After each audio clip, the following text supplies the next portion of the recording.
Hey, this is Colin with SavageUTV, and today I'm going to be showing you how to set up your new Gen 3 Starlink storage case.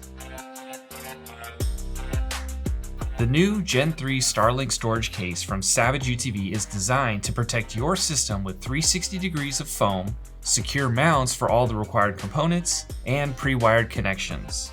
The clean and organized layout of the case offers simple setup and storage of your system without having to connect and disconnect annoying cables and components every time you wish to use the system.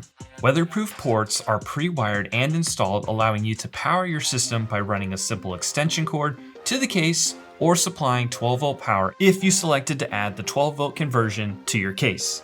If you are storing the dish face up, remove the kickstand and store the opening towards the left of the case. Remove the Velcro straps used to secure the power unit. Connect the power cord from the power unit to the black power cord inside your case. Locate the router cable coming out of the power unit and tuck that through to the open router area. Pull this cable all the way through, allowing your power unit to sit flat with all cables tucked below. Locate the router and connect the cord from the power unit. Locate the black Ethernet cable inside your case and connect it to the router. If you purchase additional Ethernet ports with your case, they will be white cables and can be connected to the router by removing the rubber plug in the center of the router. Once all the cables have been connected, Velcro the router in place with the cables tucked underneath.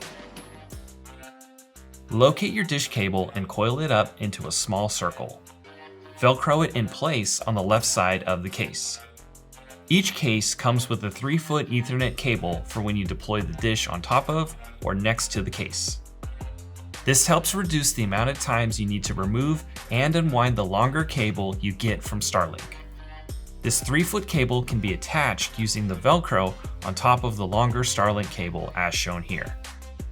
Place the dish inside the case face up. It's okay that your dish is sticking up a bit from the base of the case. It is designed to nest securely in the lid of the case, surrounded by the foam on all sides.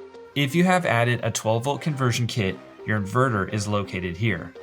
The power connection is located to the rear of the case. Your case comes with a short SAE connector that will need to be wired to a suitable 12-volt power source. Wiring information is provided with each case. To switch from 110 AC power to 12-volt DC power, remove the Velcro from the power unit and disconnect the black power cable from your power unit. Plug the power unit into the inverter as shown here. Simply switch the inverter on.